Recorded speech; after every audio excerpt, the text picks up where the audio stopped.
He saw it, a flash of ink on the wrist of the young waitress clearing the table next to his.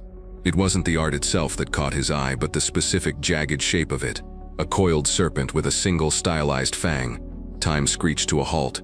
The diner's gentle hum faded into a roaring silence in his ears. His breath hitched. The spoon fell from his fingers, clattering onto the saucer with a sharp crack that broke no spell but his own. He couldn't look away. His gaze was locked on the young woman's arm as she moved, the tattoo disappearing and reappearing between a stack of plates. She felt his stare. A young black woman, probably in her early 20s, with bright, intelligent eyes that now narrowed with a flicker of unease. She pulled her sleeve down instinctively.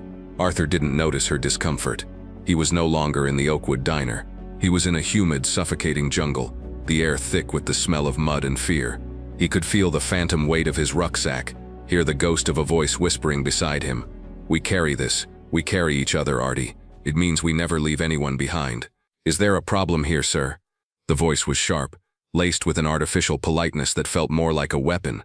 A young man in a tight-fitting suit, a gold name tag proclaiming him Kyle Manager pinned to his lapel, stood over Arthur's table. He had the self-satisfied air of someone who wielded a little power and enjoyed it immensely. Arthur didn't respond. He couldn't. His mind was a maelstrom of past and present, the image of the tattoo superimposed over the green canopy of a long-lost world. Kyle's smile tightened. He leaned in closer, lowering his voice to a conspiratorial, condescending whisper. "You're making my staff uncomfortable. Whatever you're thinking, I suggest you stop. This is a respectable establishment." He cast a pointed, protective glance toward the waitress, Lena, who was now watching the exchange with a mixture of apprehension and embarrassment. The accusation hung in the air, thick and ugly. The implication was clear, a lecherous old man preying on a young woman. The nearby conversations began to falter as patrons turned to look. A bubble of silence was expanding from their table. Arthur finally pulled his gaze from the waitress, his eyes clouded with memory, focusing on the manager. "The 10 and 2, he managed to say, his voice a dry rasp. "Oh, I'm sure it's the tattoo," Kyle scoffed, loud enough for the neighboring tables to hear. He straightened up, puffing out his chest. He was performing now. "Sir, I'm going to have to ask you to pay your bill and leave." The injustice of it was a dull, familiar ache in Arthur's chest. He had been invisible for so long, a ghost in his own life. To be seen, but to be seen as this, it was a profound violation. He didn't have the words or the energy to fight. The shock of the tattoo had hollowed him out, leaving him with nothing but the ghosts of his platoon. He slowly reached for his wallet, his movements stiff and deliberate. Kyle watched him, a smug look of victory on his face. "That's right. Let's go, Grandpa. Time to move along." The patron's eyes were on him, a mixture of pity, suspicion, and morbid curiosity. They saw a frail, confused old man being reprimanded. They saw a young professional manager handling a delicate situation. The narrative was set, and Arthur was its villain. He fumbled with his wallet, his fingers clumsy. As he pulled out a $10 bill, a worn leather wristband he always wore slipped down his arm. It was dark with age, the leather cracked, but the small hand-tooled clasp was still intact. Kyle's eyes zeroed in on it. "What is that, some kind of souvenir from the good old days?" he sneered, his voice dripping with disdain. He reached out as if to touch it. "Let me guess, bingo champion. 1985? Arthur flinched back, pulling his arm away, clutching the wristband with a sudden fierce protectiveness. The manager's casual mockery had struck a nerve deeper than any insult.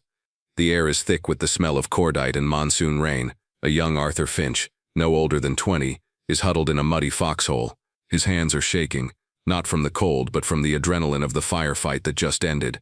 Beside him, Sergeant Marcus Jones, his face etched with a strength that seems impossible for a man of 22, is wrapping the leather band around Arthur's wrist. "It was my father's," Marcus says, his voice a low rumble. "He said it keeps the luck in and the fear out.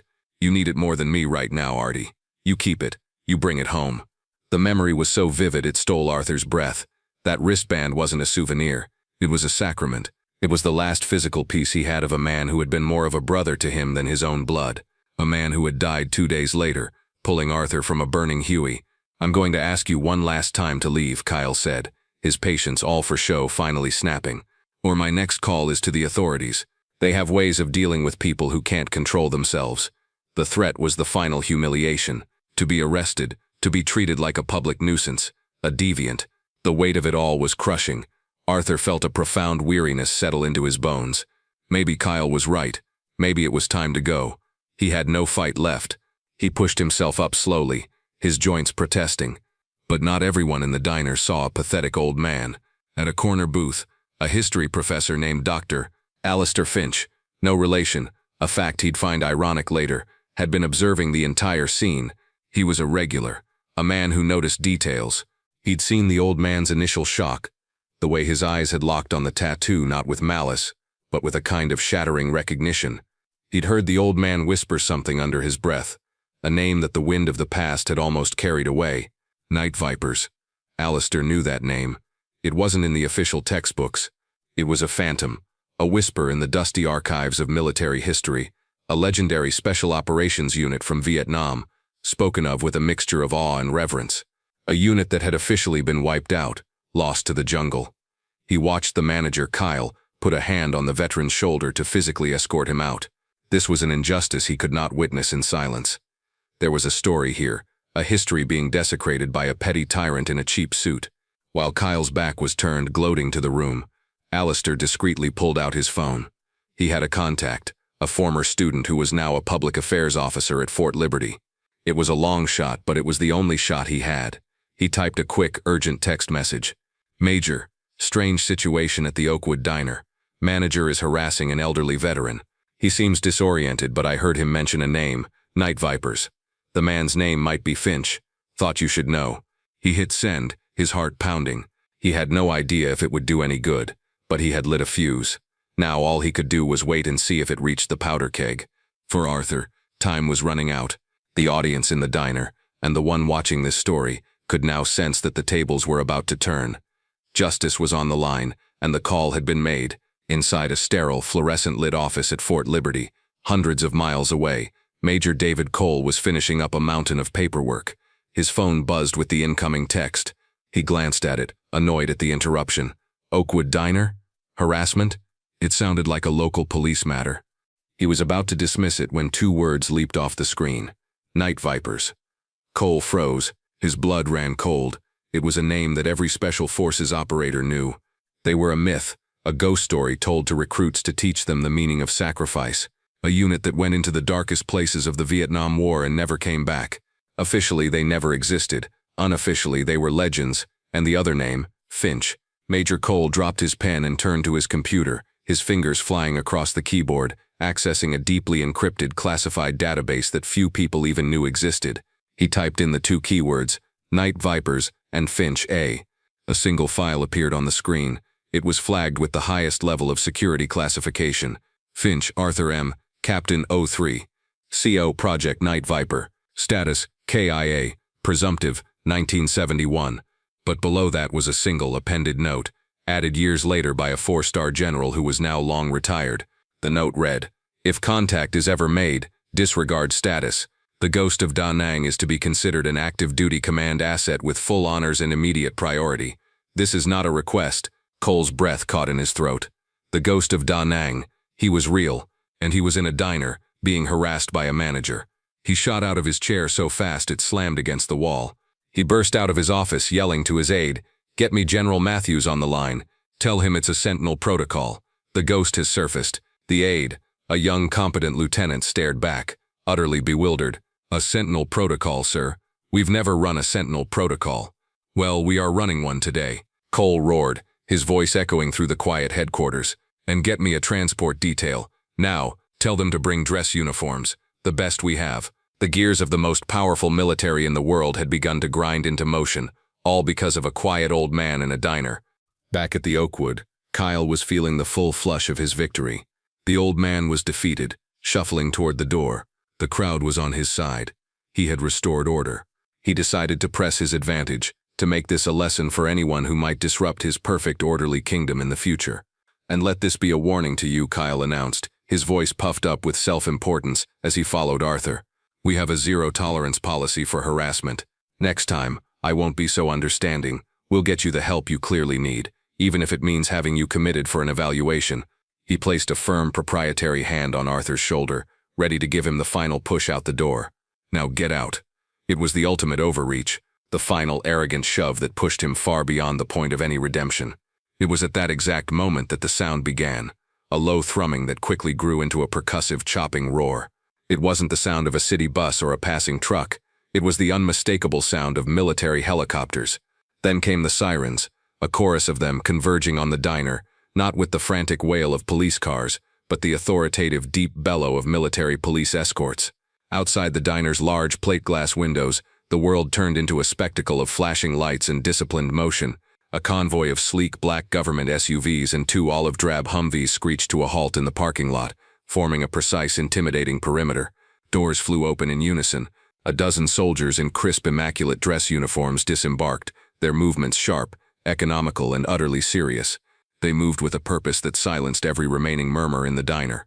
The patrons, Kyle included, stared, their mouths agape. This wasn't police. This was something else entirely. The diner door swung open, and a man in the uniform of a 2-star general strode in, flanked by Major Cole. The general was a man carved from granite, his chest a billboard of valorous ribbons. His eyes, cold and sharp as chips of ice, scanned the room for a brief second before locking onto Arthur. He ignored Kyle, who still had his hand on Arthur's shoulder, and walked directly toward them. The soldiers formed a perfect honor guard behind him. The air in the room became thick, heavy, and sacred. The general stopped 3 feet in front of Arthur. For a moment he simply looked at the old man, his stern expression softening into one of profound, unadulterated respect. Then in the stunned silence of the diner he drew himself to his full height, his back ramrod straight. He raised his hand to his brow in a salute so sharp, so precise, it seemed to cut the air. "Captain Finch," the general's voice boomed, resonating with an authority that left no room for doubt. "General Frank Matthews, it is an honor, sir." Arthur blinked, the fog of his memories finally parting. He looked at the general, at the soldiers standing at attention, at the entire impossible scene unfolding around him. He slowly, almost shakily, straightened his own stooped shoulders. General Matthews held his salute, his eyes locked on Arthur's. He then turned his head slightly, addressing not just the room but history itself. "For 50 years this man has been a ghost, a legend we tell our best soldiers about to inspire them. This is Captain Arthur Finch, commanding officer of the Special Operations Unit known as the Night Vipers." He paused, letting the weight of the name settle. Dr. Alistair Finch, the professor, let out an audible gasp. Lena, the waitress, stood frozen, her hand instinctively covering the tattoo on her other wrist. In 1971, the general continued, his voice ringing with pride, Captain Finch and his unit of 12 men were sent on an impossible mission deep behind enemy lines. They were outnumbered 100 to 1, with no support and no chance of extraction. Their mission was to retrieve intelligence that would save an entire division from being annihilated in a planned ambush. He took a step closer to Arthur. They were overrun. For 3 days they fought. The entire unit was declared lost, wiped out. But not before this man, Captain Finch, endured unimaginable hardship to ensure that intelligence made it out. He saved over 3,000 American lives that day. He was awarded the Medal of Honor, in absentia, because we believed him to be among the fallen. He was never a ghost to us, sir. He was a hero. The entire diner was silent, every eye fixed on the quiet, unassuming old man who had, moments before, been treated like a pariah. The air crackled with the sheer stunning power of the revelation. Lena began to weep silently, her eyes wide with a dawning impossible understanding. The crowd's faces, once filled with suspicion, were now masks of awe and shame. The general finally dropped his salute but kept his gaze on Arthur. Then his eyes shifted, moving with glacial slowness until they landed on Kyle. The temperature in the room seemed to drop 20 degrees. He didn't raise his voice. He didn't need to. His words were quiet, but each one landed like a hammer blow. "This man," he said, his voice a low, dangerous growl, "sacrificed everything that you hold dear. His youth, his friends, his peace of mind. He has walked through hell so that you could have the luxury of standing here, in this peaceful country, in your cheap suit, and have the unmitigated gall to disrespect him." Kyle visibly shrank, his face draining of all color. He looked like a child who had been caught setting a fire. "You are a stain on the honor of this country," the general finished, his voice laced with a contempt so pure it was terrifying. He dismissed Kyle with a final withering look and turned back to Arthur. Arthur, however, wasn't looking at the general. His gaze was fixed on Lena, the waitress. He took a hesitant step toward her, his old eyes now clear and filled with a profound, questioning sadness. "The deepest wounds, son," he said softly, speaking to Kyle but looking at Lena, "are the ones no one can see." He then focused entirely on the young woman. "That mark on your wrist, the Night Viper," he said, his voice thick with emotion. "Your grandfather, was his name Marcus? Sergeant Marcus Jones, Vietnam, 1971. A rare moment of quiet in a makeshift jungle camp. The air is humid, smelling of wet earth and gunpowder. Two young men sit side by side, carving a piece of scavenged teakwood with a combat knife. One is a young, intense Arthur Finch. The other is the charismatic, steady Sergeant Marcus Jones. Marcus is carefully etching a coiled serpent with a single fang into the wood. "We carry this, we carry each other," Marcus says, his eyes focused on his work. "My kids will know this mark. My grandkids will know this mark. It means we never leave anyone behind. It's our promise." He hands the finished carving to Arthur. "Even when we're ghosts, this will be real." Lena's sob was now audible. She nodded, tears streaming down her face. "He was my grandfather," she whispered, her voice choked. "He died in the war. My grandmother told me he led a special team. She said he gave this to his best friend before he died." She held up her wrist, presenting the tattoo not as a piece of art but as an heirloom. "He said the night vipers never leave anyone behind." Arthur's composure finally broke. A single tear traced a path through the wrinkles on his cheek. For 50 years he had been the sole survivor, the ghost carrying the weight of 12 good men. He thought he was the last. But he wasn't. The promise had survived. The legacy lived on, inked into the skin of a generation he never knew. He had found the last piece of his platoon. He had found his way home. In the weeks that followed, the story of the ghost of Da Nang and the Oakwood Diner became a national news item. The hotel corporation's parent company went into full damage control mode. Kyle was summarily fired, not just for the incident, but for the tidal wave of public outrage that followed. A formal public apology was issued to Arthur Finch. More substantially, the corporation announced a multi-million-dollar partnership with veteran support organizations and mandated company-wide sensitivity and respect training, with a curriculum designed in consultation with military family groups. The change was institutional, a direct result of the shame they had incurred. One quiet Tuesday afternoon, Arthur was sitting on a park bench, watching children play on a swing set. A hesitant figure approached him. It was Kyle, no longer in a suit, but in the simple uniform of a municipal parks worker, picking up trash with a grabber tool. He looked smaller, diminished. He stopped a respectful distance away, his face a mess of shame and regret. "Sir," he began, his voice barely a whisper. "Mr. Finch, there's nothing I can say. I was arrogant, I was cruel, and I was wrong. I'm so sorry." Arthur looked at the young man for a long moment. He saw no anger, no satisfaction in his fall. He just saw a boy who had learned a hard lesson. He gave a slow, deliberate nod. It was an acknowledgement, a release, an act of grace. Kyle nodded back, tears welling in his eyes, and walked away without another word. The true epilogue, however, took place not in a boardroom or a park, but in a quiet corner of the very same diner. The new manager had insisted that Arthur Finch would eat there for free for the rest of his life. He sat in a booth, but he wasn't alone. Across from him sat Lena. Between them lay an old, cherished photo album.